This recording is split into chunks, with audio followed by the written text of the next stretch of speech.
justamente analizando el tema de la renuncia del vicepresidente Otto Sonnenholzner, ¿cuál es el efecto que está causando en el ámbito político, sabiendo que ya estamos en un año electoral? Bueno, estamos frente a un escenario, yo considero totalmente atípico a los que estábamos acostumbrados en el Ecuador, al menos en la última década. Recordemos que no es normal que tengamos un cambio de autoridades, al menos de las que son electas, como lo que es vicepresidenciables, de forma tan abrupta y tan rápida. O sea, en una misma administración, 3 años, en la administración del presidente tenemos 3, 4 vicepresidentes ya mismo, y eso implica que muchas personas, que muchos grupos políticos que estuvieron a cargo de cogobernar con el gobierno de Moreno, en este momento están tratando de separarse, de hacer un efecto de que, bueno, yo no estoy con el gobierno nacional frente a todas las situaciones lamentables que está sucediendo con la administración de Moreno, y al momento de alejarse de estos esquemas, pues tratan de buscar sus propios espacios. Ahora, la salida del vicepresidente Otto Sonnenholzner implica, sin duda, una demostración de una ruptura interna impresionante del gobierno. Internamente ha habido unas pugnas terribles entre Ruptura 25, el grupo económico que le apoyó al presidente Moreno, tras bastidores posiblemente, con la anuencia de Alianza País en su momento, y que debido a esas diferencias, pues inclusive nosotros nos dimos cuenta cómo el vicepresidente en la época de la pandemia, al momento de iniciar todo este proceso de la crisis sanitaria por el COVID-19, asomaba él como líder y obviamente como la voz oficial.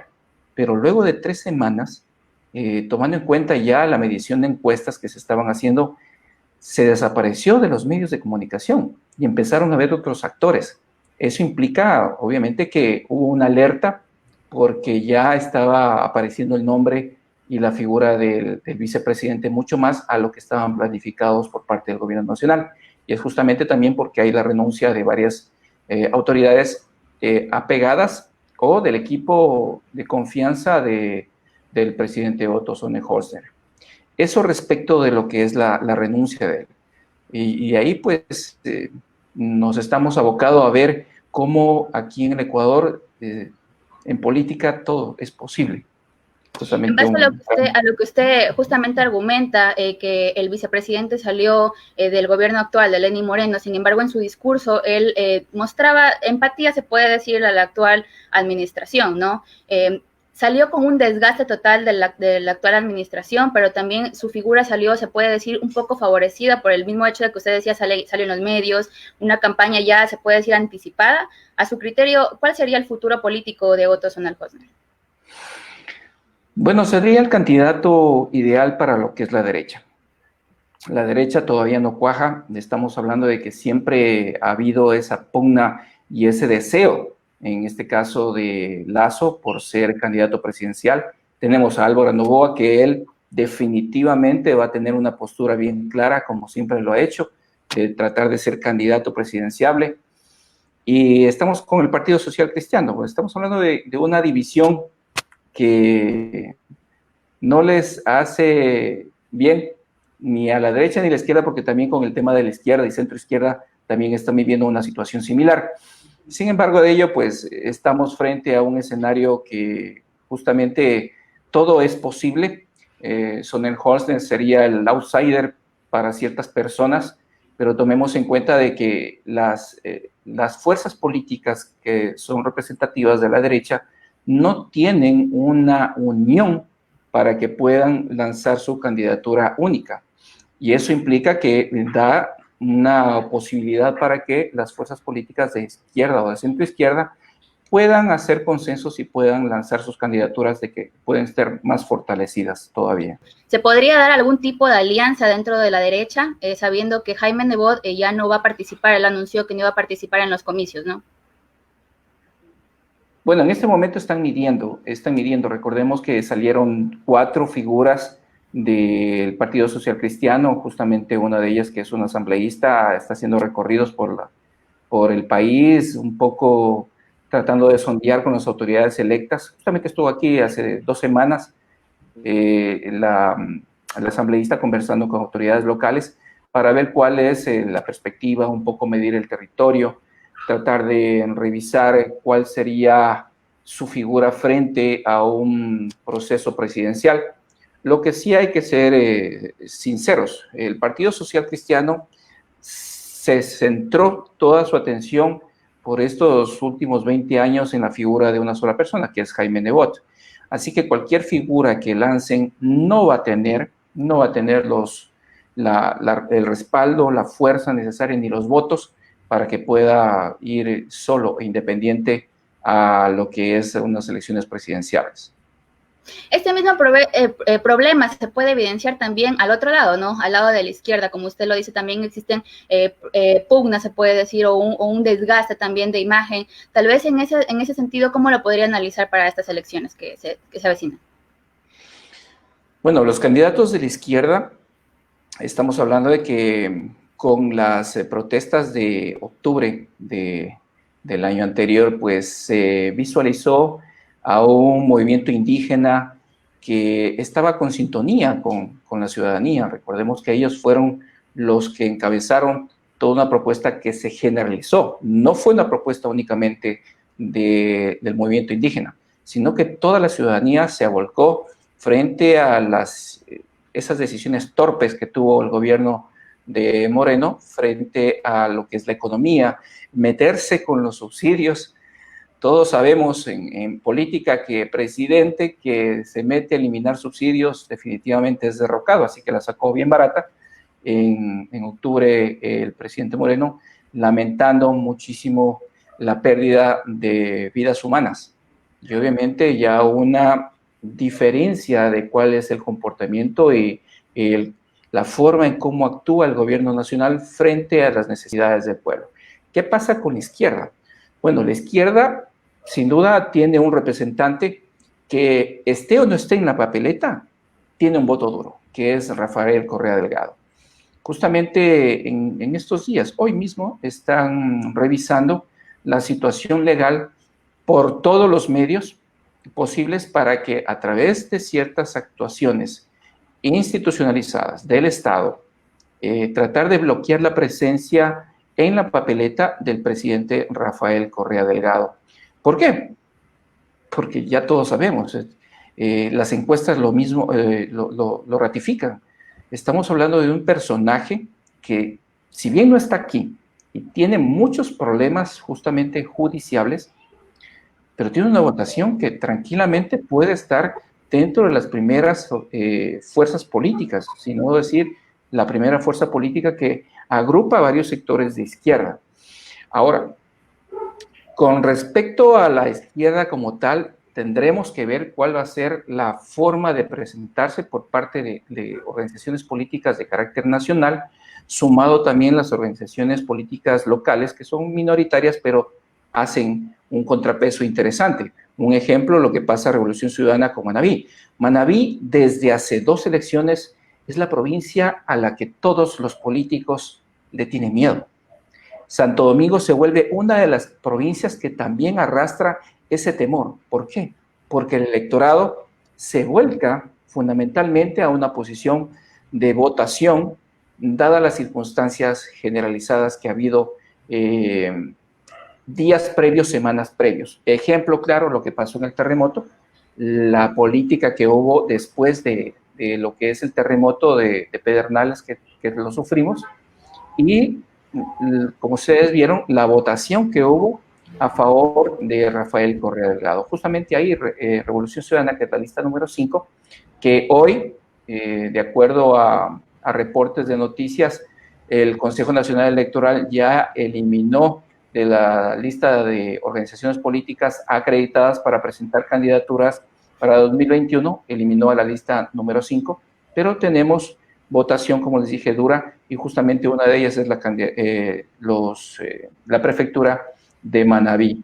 Así que respecto de lo que es la izquierda, vamos a tener que esperar tal vez este mes, el siguiente, para ver cómo se consolida primero la presencia de Rafael Correa Delgado, ya sea por la unión que tuvieron recientemente en esta semana salió, la semana anterior, perdón, salió una unión de grupos, de asociaciones y de un movimiento político como es Centro Democrático, apoyando a través de UNES o Unión Esperanza la posible candidatura a participación de Rafael Correa. No solamente son estas 8 organizaciones, son muchas más que se están sumando y esperemos que en el transcurso de estos días, de este mes y el siguiente, se consoliden cuáles van a ser las figuras políticas representativas de la izquierda en el país.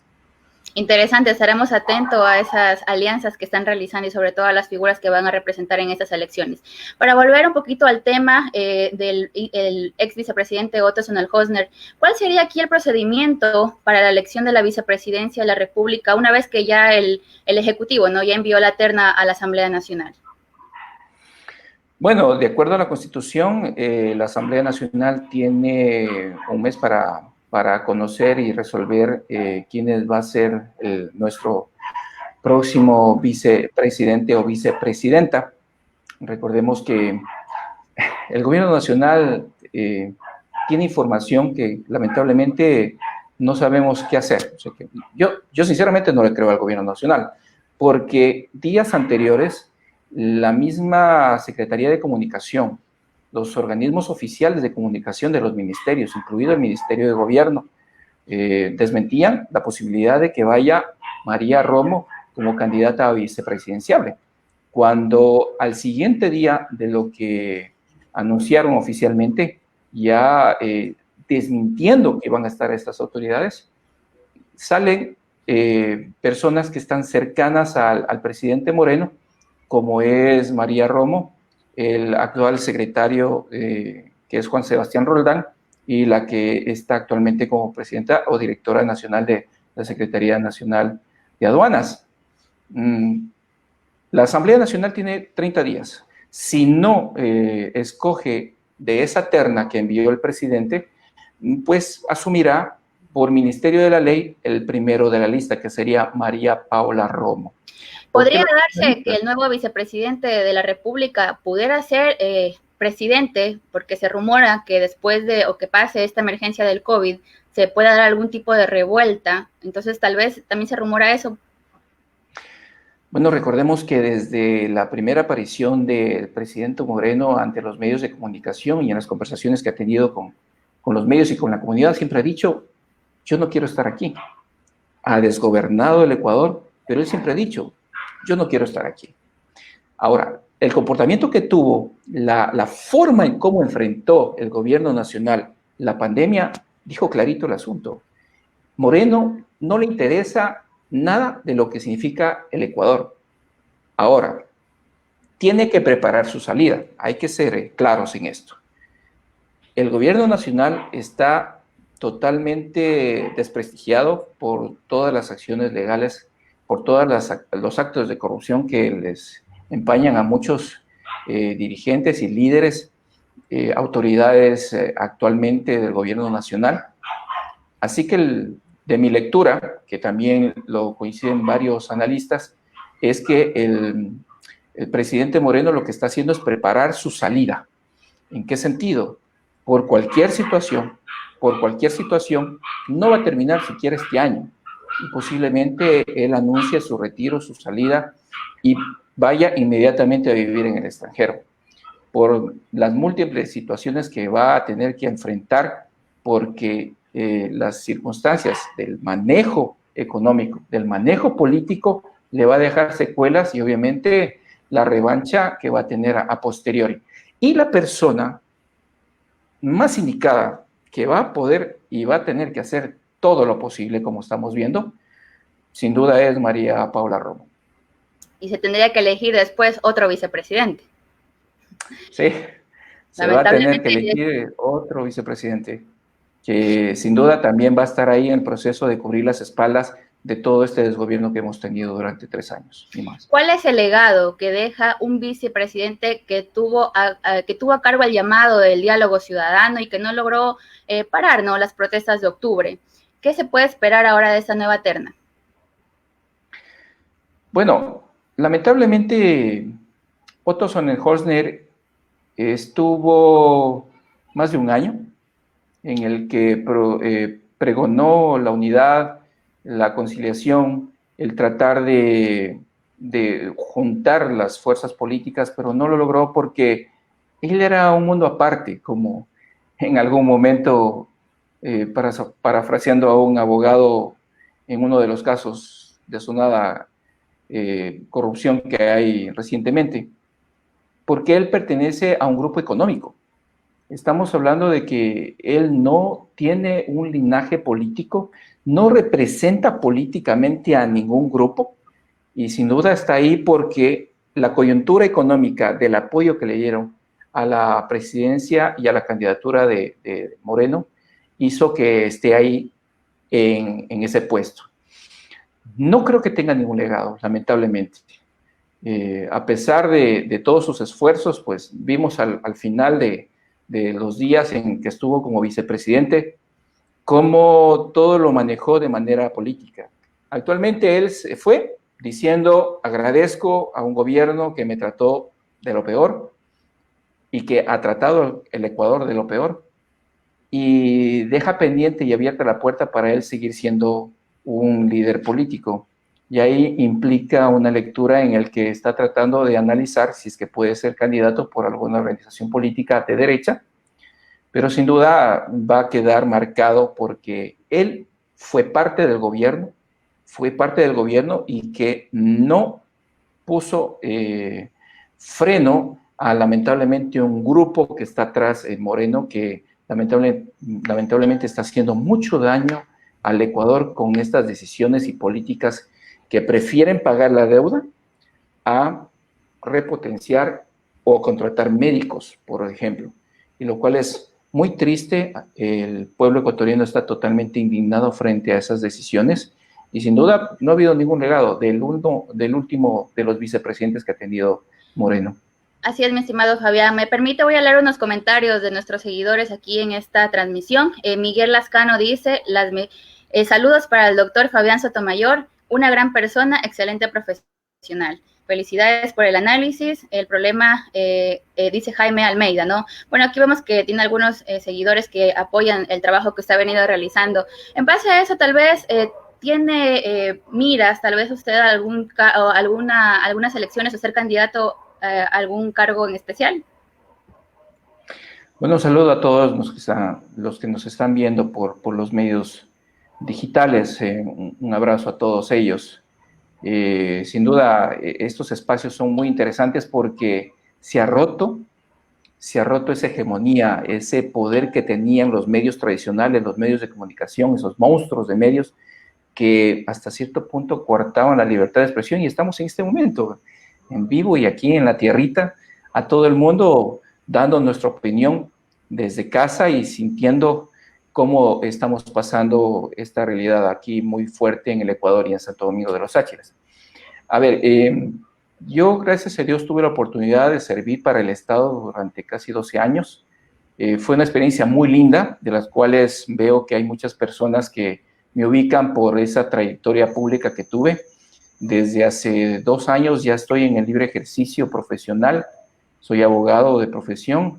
Me dediqué un año sabático, sin duda, para hacer una transición con el tema de mi servicio público. Recordemos que soy uno de los pocos abogados, y ahí sí hay que reconocer, soy uno de los pocos abogados que nunca tuvo una oficina paralela. ¿Por qué? Porque eso lo dice la ley. No podemos, como abogados del sector público, tener oficinas particulares, porque así lo prohíbe el Código Orgánico de la Función Judicial, y así lo cumplí desde 2008, en donde se publicó esta normativa que regula también las actividades de los abogados.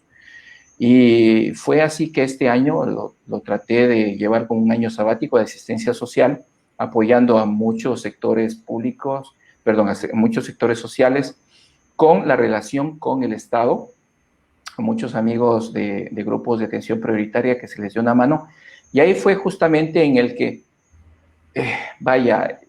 todo desbordó, al menos en lo personal, con el proceso que hubo en octubre del 2019, el pésimo manejo de crisis que tuvo el gobierno nacional para enfrentar el paro nacional, de todos que estábamos indignados, que no solamente, como les dije hace unos minutos, no solamente era el movimiento indígena, era toda la ciudadanía. Quito se levantó para decir ya basta, porque estábamos totalmente cansados con el desgobierno y las actitudes que tenía el presidente Moreno.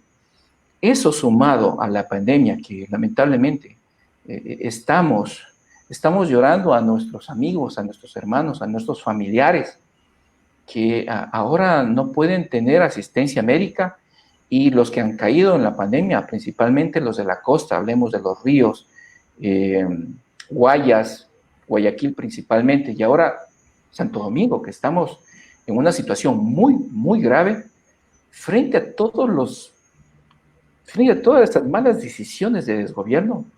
Yo, como asesor legal que he sido todo este tiempo, sin duda tomé la decisión de ser un dirigente político. Los abogados y quienes me conocen saben muy bien que yo siempre he estado asesorando autoridades a nivel directivo, a la alta dirección del sector público, autoridades elegidas por voto popular, y ese ha sido un asesoramiento legal, asesoramiento político, organizacional, pero no más, porque he dado la pauta para que yo asesore a estas personas, pero dadas las circunstancias, yo he tomado la decisión para ser un dirigente político, es decir, un activista político en este momento. Estoy justamente como coordinador provincial de un frente progresista humanitario independiente, tratando de aglutinar a todas las voces de los jóvenes, de los profesionales, de las madres de casa, de las personas que están en este momento desempleadas. Justamente ahora, fin de mes, nuevamente va a llegar otras notificaciones para los servidores públicos que están en este momento trabajando aquí en la provincia. O sea, es terrible.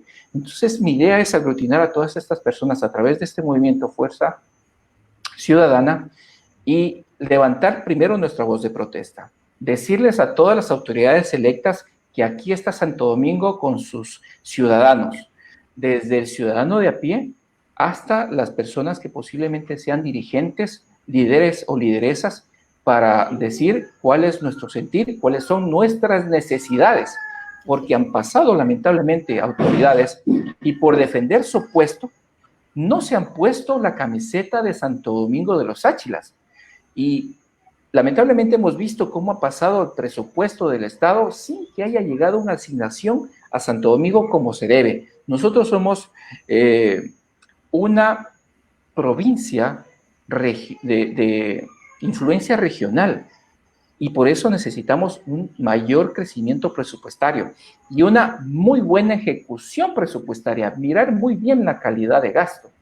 Y es por eso es que he tomado la decisión para ser líder político. En este momento lo que estamos haciendo es aglutinando todas estas personas que les interesa la política, otras que por ser jóvenes son apáticas. Lo que sí yo he llamado un poco a la reflexión a mis amigos, a las personas que me conocen, a quienes conocen mi trayectoria pública y privada, en decirles a los jóvenes principalmente que deben vivir en democracia, y eso implica empoderarse de estos procesos de desarrollo político y que no lo vean como algo satanizado, sino que de ellos depende, y así lo establece el registro electoral. Somos más, electoralmente hablando, jóvenes que personas adultas, y por ende, pues, tenemos que concienciar a los jóvenes para que posiblemente de ahí salgan candidatos. Yo no descarto posibles candidaturas a futuro, no descarto justamente la posibilidad de participar en elecciones, pero lo que sí quiero es que salgan los mejores hombres y las mejores mujeres para que representen a Santo Domingo de los Áchilas.